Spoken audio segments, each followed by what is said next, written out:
three F's. Have your finances in order, have your fitness in order, and have your family, right? This habit is all about discipline, right? It's about doing what you say you're going to do. It's about walking your talk.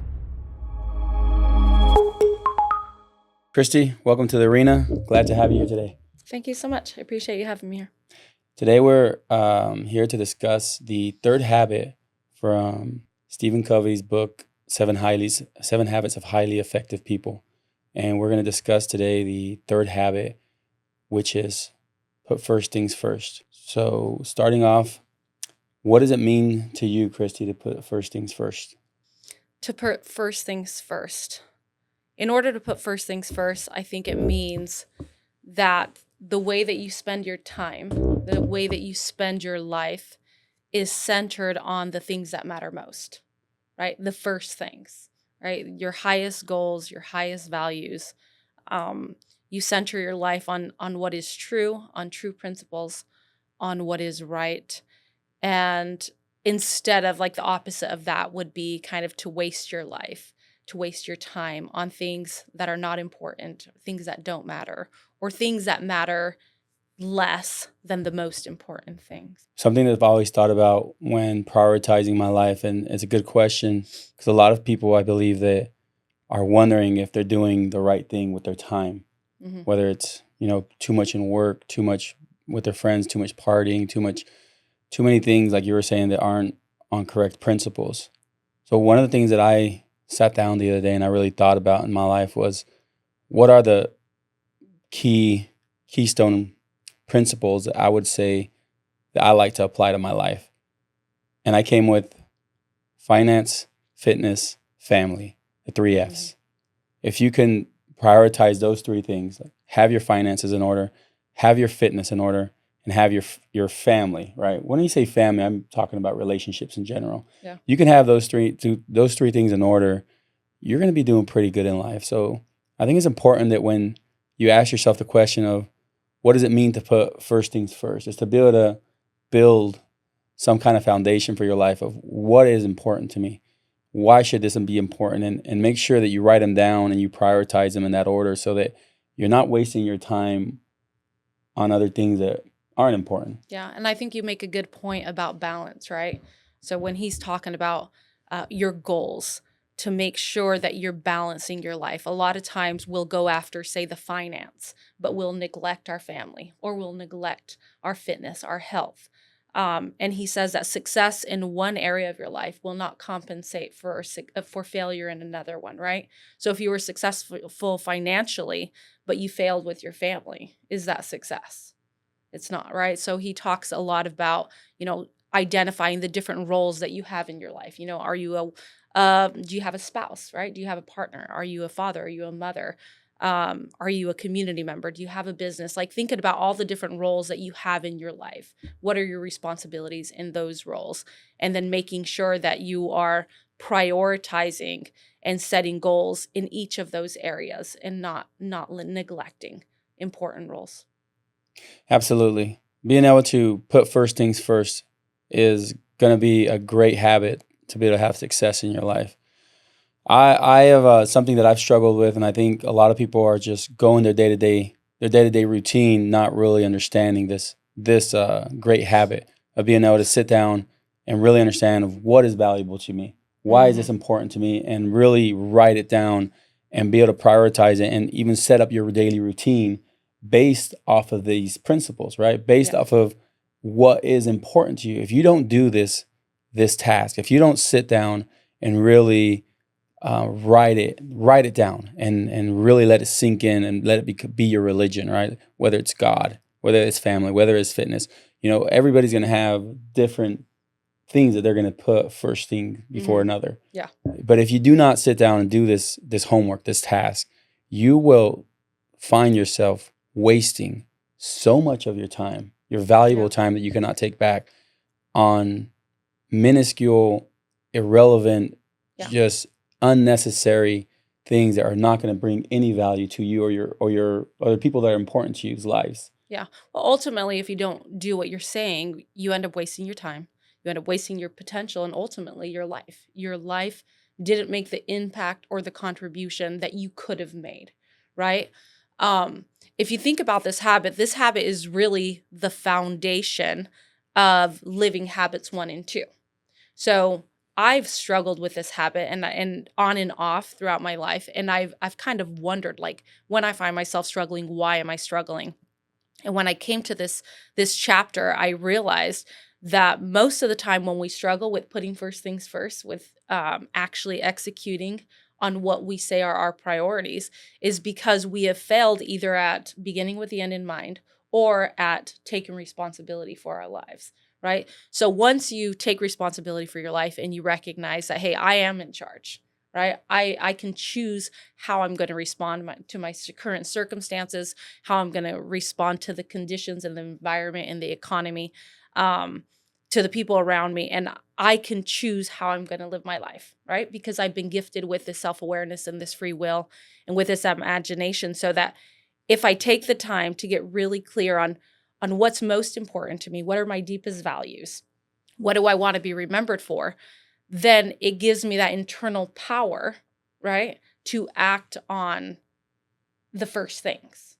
So before you've done habit 1 and 2, you can't really execute on the most important things. For 1, you don't even know what they are, right? And 2, you won't have the internal will in order to do it. So when you've done habit 1 and 2, like taking responsibility and really getting clear on who you are, what you want to be, what you want to achieve, what you want to accomplish, habit 3, putting first things first, it's just the natural development of those other habits. It just happens naturally. So I would say that if you're struggling to prioritize your time to do those most important things, if you continuously find yourself saying, like, I know I could do these things, I should be doing these things, but I don't have the will to do them, you're probably really struggling with not beginning with the end in mind, or really not taking responsibility.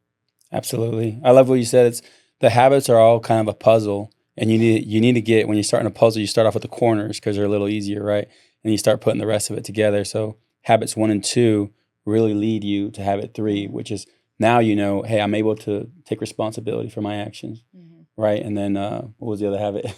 Yeah, beginning with the end in mind. Beginning with the end You in have mind. a vision for your life, and a lot of times, say when those unimportant things come up, whether it's sleeping in, or whether it's spending too much time watching TV, or too much leisure time, absolutely. right?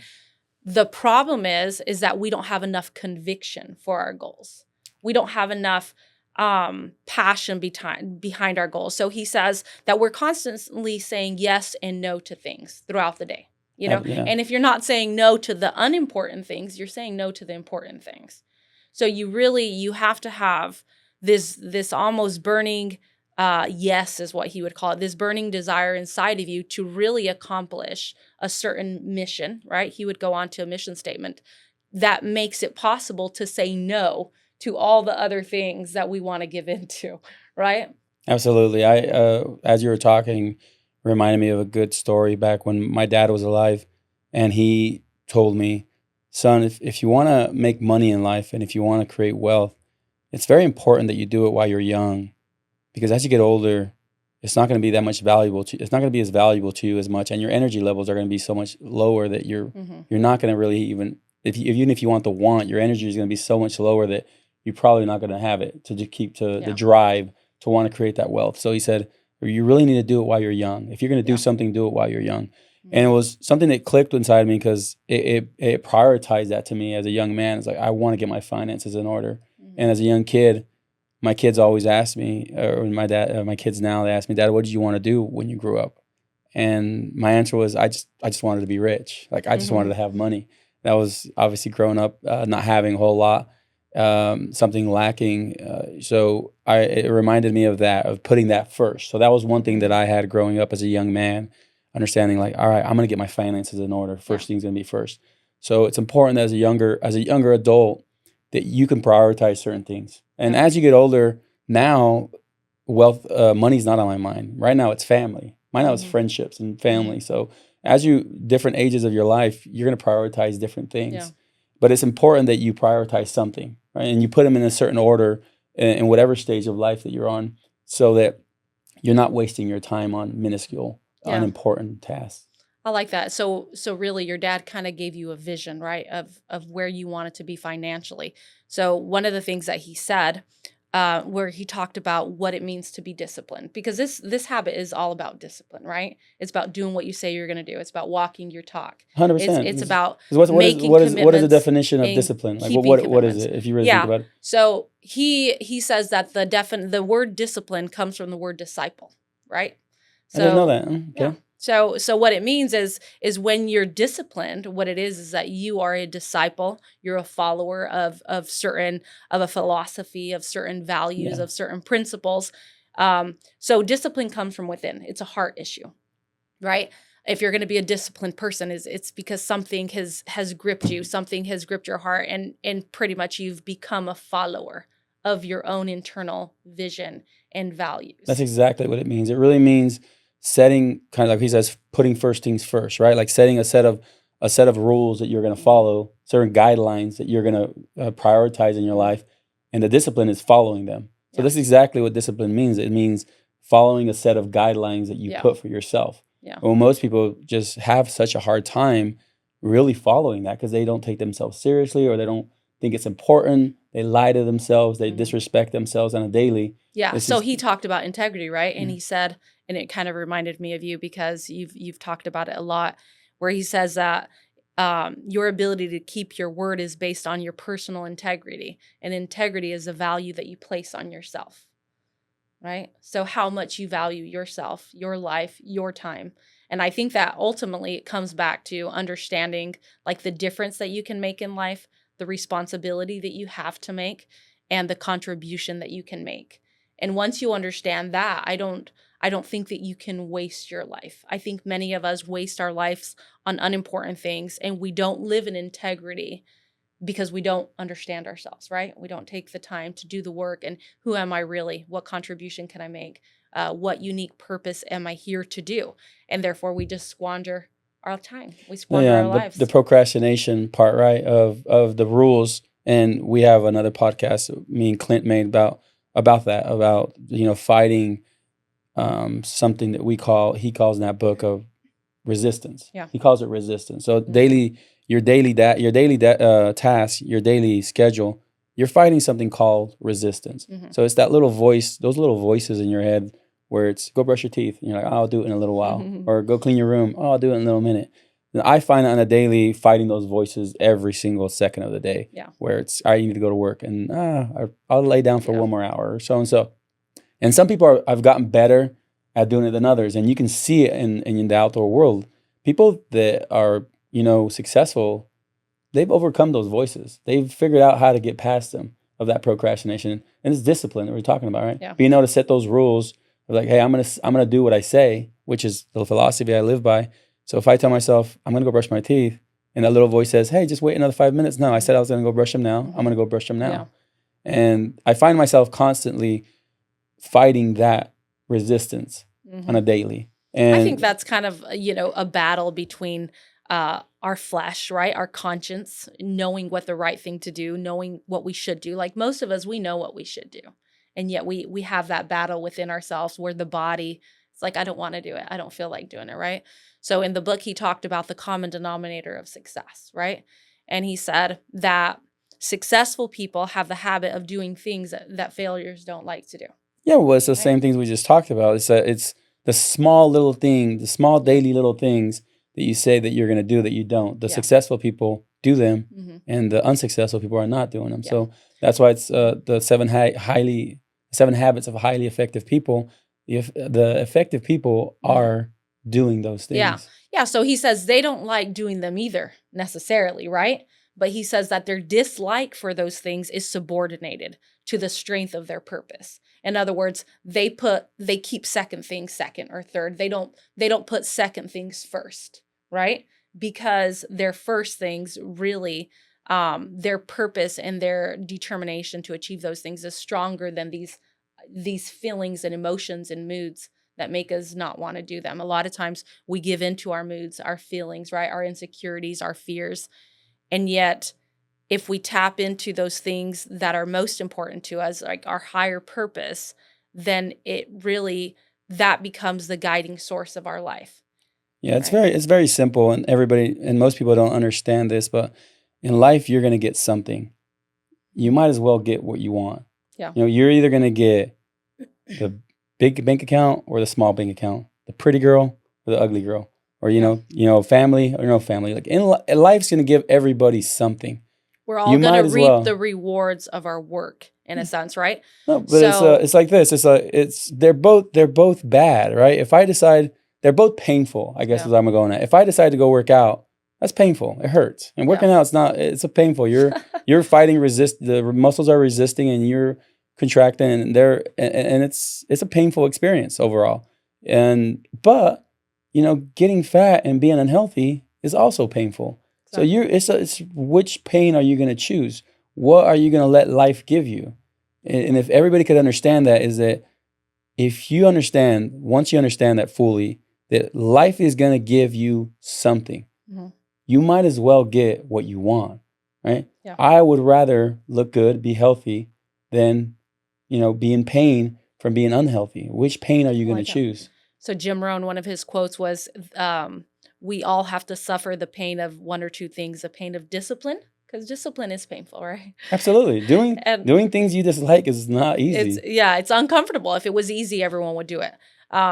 It's the pain of discipline or the pain of regret. And I think a lot of times it's understanding the consequences short term and long term, and really seeing that long term effect of what we want to be and what we want to accomplish. But I think what we got to understand too, is what drives us, right? So when we talk about, putting first things first and centering our lives on what is most important, so you have to ask yourself, what is at the center of your life? When we go back to putting beginning with the end in mind, he talked about whatever is at the center of our life, that is where we're going to get our sense of security. That's what's going to give us the direction for our life, and that's what's going to give us the power to act, right? So if we center our life, say, on pleasure, if it's all about, praise and recognition, or hanging out, having a good time, we're centering our lives on the wrong things. And ultimately, if we don't change our internal values. Why? Why though? Why is that? And this is a good question because I've struggled with this in my personal life. Why is living a life of pleasure wrong? What's wrong with that? I think some pleasure is fine, right? A little TV, a little rest, not a big deal. But when you have too much leisure time, ultimately you waste your potential. You waste your life. So I believe that every one of us have certain responsibilities, like you talked about, the different roles that we have in our life. To live a meaningful life, you have to take responsibility for your life. Um, um, uh, if you don't take responsibility for your life, it's going to become meaningless. So ultimately, to me, you have to not waste your life, because you will be hopeless and you will feel meaningless. No, like so we're back to the question of a pleasurable life, like chasing a life of pleasure, right? You're talking about, not maybe having family. You're chasing the girls, you're chasing the drugs, you're chasing the money, chasing the alcohol, like the nightlife. What is wrong with living a life like that? Why would you consider that to be wrong or unfulfilling? I would say because it's not based on correct principles. So when we talk about correct principle, it's what is true, right? Right? What is timeless? What transcends culture, and what is self-evident? It's obvious that too much alcohol is bad for you. A life of drunkardness, a life of partying, that it doesn't lead to a good life. You can look at the consequences of those things, and just common sense tells you that it doesn't lead to a good life. It doesn't lead to fulfillment, to enjoyment, to satisfaction. So just based on the results, we know that it's not a correct principle That's a really good point. I to really like what you base said your there. life on that. Like look at the results of somebody living that lifestyle and see what kind of fruits they're producing, right? So I every person and I think for the younger audience and myself included as a younger adult, going through that lifestyle, you start recognizing the emptiness of it. Mhm. The fake friendships, the fake relationships. It's all fake. None of it's really fulfilling generally deep down. And that's why they got to keep constantly doing it because they're trying to fill that void. Yeah, It's the until they, emptiness. You're trying to yeah, fill the emptiness, but I think we feel the emptiness with a lot of things, right? With too much leisure, too much TV, too much playing time, too much rest. Like there's different ways. Too much alcohol. There's different ways that we try to fill this void. Like all of us have this need to be fulfilled, and we look for those sources of fulfillment in different places. But ultimately, if we can focus our life and decide, like, what are those true principles, what are those true values, and make sure that our values, that our goals are in alignment with timeless truths, right, with timeless principles that don't change. Yeah, absolutely.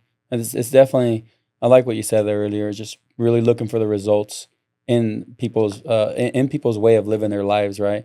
You know, people that are putting first things first in their life and prioritizing the important things, like what kind of results have they gotten? What kind of fruit have they bared?